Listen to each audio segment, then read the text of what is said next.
Now the last couple of weeks this amazing Polyrhythms video has come from Virtual Riot. The tune he's produced is absolutely sick, so I wanted to break it apart, explain it and see if we can create something similar. And this is what we're going to create today.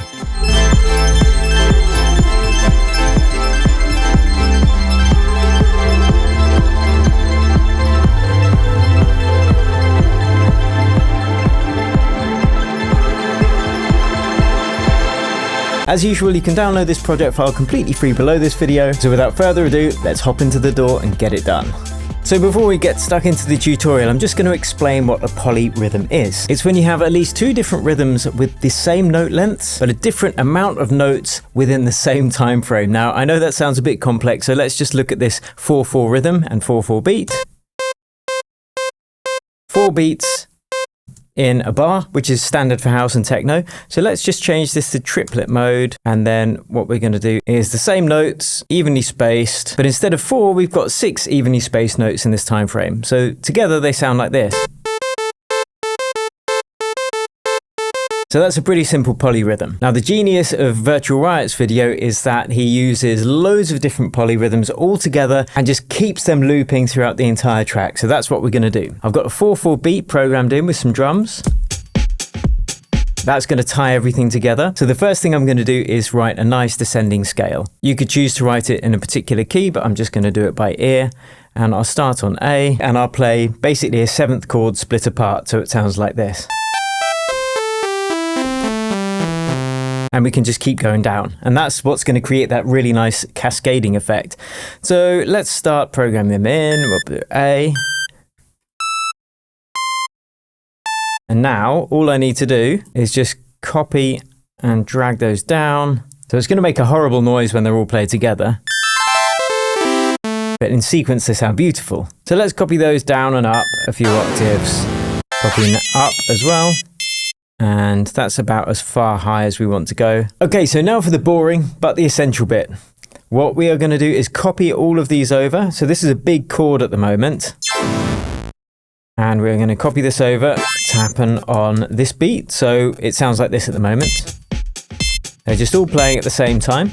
And what we want to do is now push and offset each of these notes separately so that when we duplicate each note over the duration of the track, the regular space between each note is different and it's going to be getting bigger towards the bottom. I'll explain as I go. So I'm going to zoom in. I'm going to choose a pretty high resolution grid setting. I'd say 1/512 like that. And what I'm going to do is just push each of these notes over by one of these increments like so as we go down. I think we'll probably fast forward this bit because it's going to be a bit boring. Hey, no one said it wouldn't be time consuming, right? And if Virtual Riot has a faster way that he did this, hats off to you, sir, because I'm not that good. So we can see they're cascading down. So each note will be played in sequence. Oh, he made them all nice and rainbow colors as well, but I'm trying to do this quickly, so I'm not going to do that. Okay, so now we have this effect. And we can hear those are very quickly being played in sequence. Now this is where the magic happens. If we zoom out and we extend this MIDI clip, we want to make sure it doesn't loop, so we'll turn off loop. And let's extend this out the duration of the track. What we need to do is duplicate each of these notes, or rather more accurately, duplicate the distance between each of these notes across the length of the track. Now the easiest one to do is going to be the first one because it hits exactly on the beat. So we'll just go back to a broad grid setting like this. And we can't copy and paste them all because then it's not going to create the effect that we want. If we try that, we'll see that it just repeats this sequence. In fact, I'm going to hit fold because that'll make it easier. So it just shows the notes we're working with. If I just duplicate that, we can just see it's not going to do much over the duration of the track. So let's duplicate these first notes across the duration. Nice and easy because they're all on the beat. So even over here, it's still happening on the beat.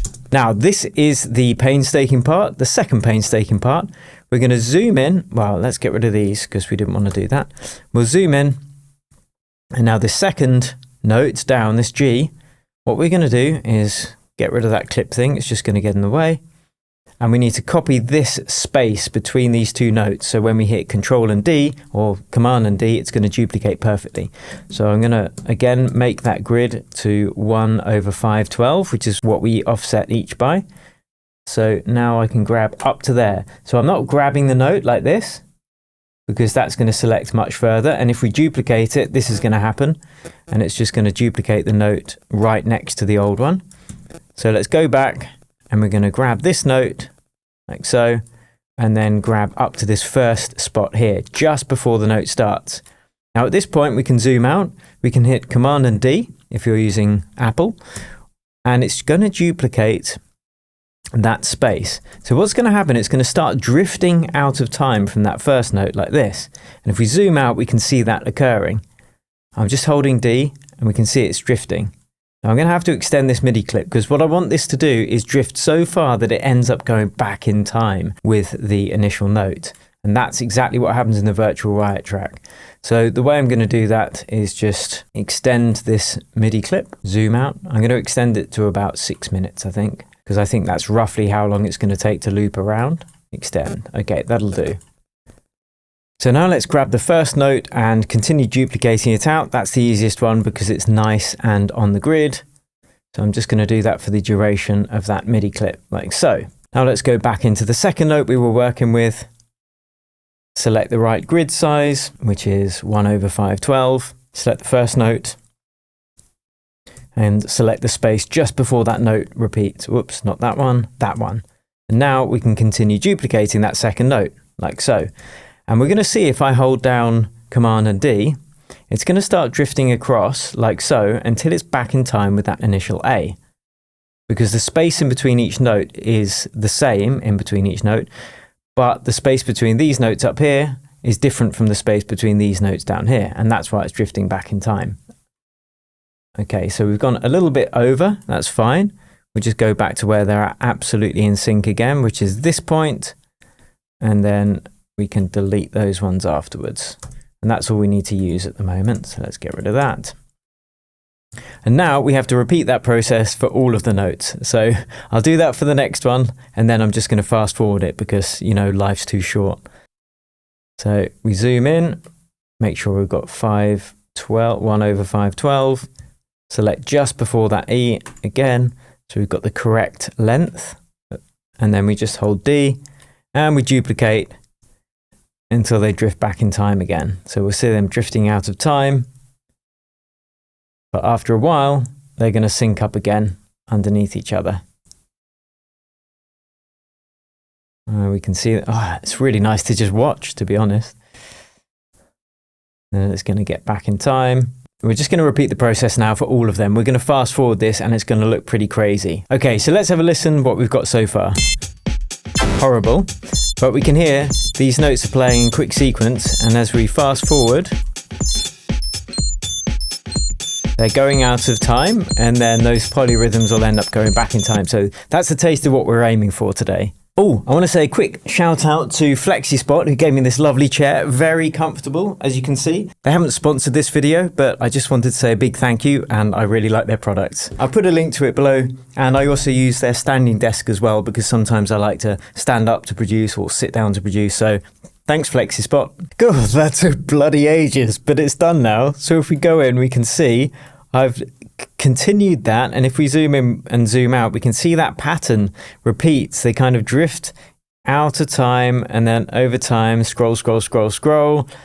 You see this, ooh, maybe I did something a bit wrong for it to go curved, but anyway, it's close enough, right? So that's what's happening with the polyrhythms. Now let's play it, but the important thing that Virtual Riot did with this track over and above this is a bunch of automation as well, because this is going to sound pretty vanilla.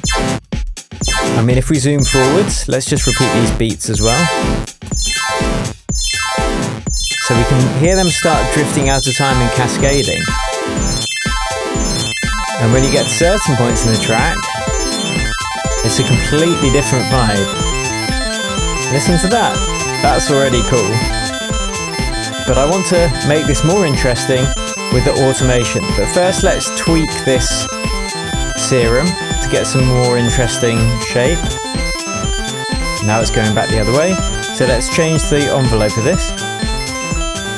Make it more of a pluck with some release. Add a filter envelope, I think.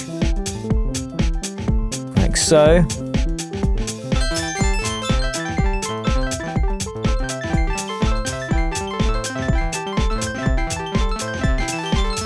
So it's more like a bell now. Let's add some unison. Nice. Perhaps another oscillator, an octave below. Or an octave above.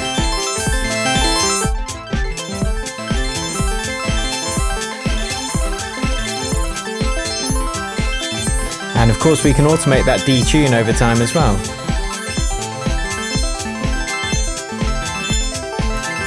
Now, the next most important thing we're going to do is add a delay, because if we can delay that signal, it's going to double up that cascading effect. So I'm just going to choose, I think 1/8 should be fine, or we could do it quarter note, add some feedback, allow those high frequencies to come through, and I'm just going to add some ping pong so it pans left and right as well. So let's add this delay from the beginning and we can hear what happens.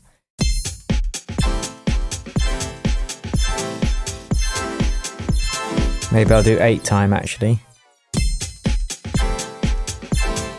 Add some feedback.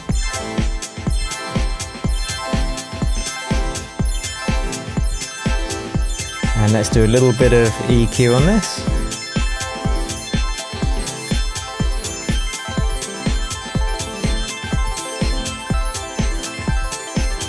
Oh, nice! And now we can automate this dry and wet. We can automate this feedback. We can automate the filter.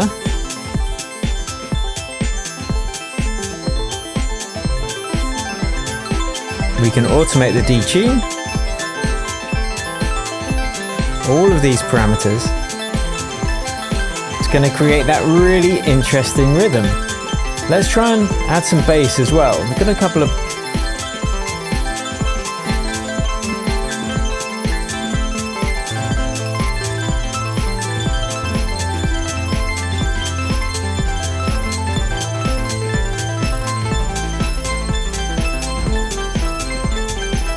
nice. There's the bass. Let's turn it up a bit.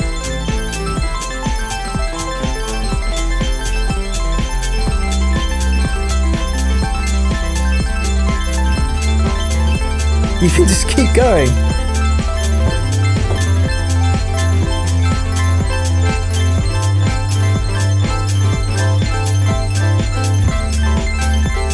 Oh, and if you were to assign some of these parameters to macro knobs, then you could change multiple parameters at the same time. Okay, I'm going to try something. I'll turn off some of the drums.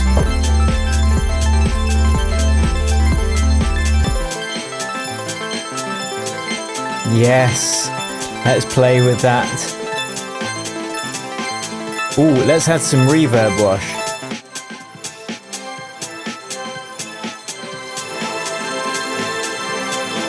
Yes, I accept.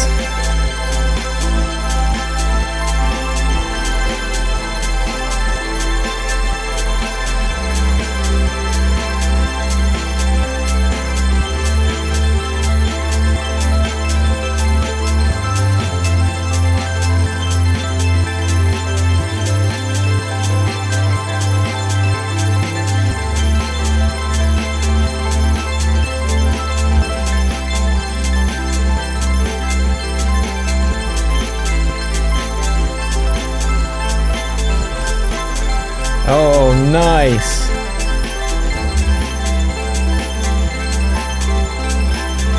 And we can hear as that riff kind of goes back in sync again.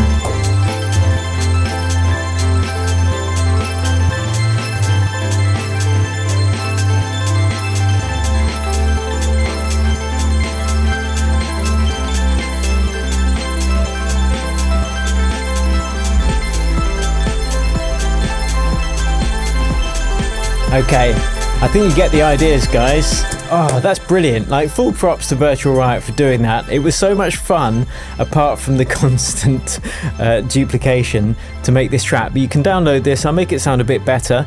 But I do recommend going and checking out the Virtual Riot track. I've linked to it below this video. You can buy his whole project file as well. Now, I mentioned polymeters earlier, which are very important when it comes to music production.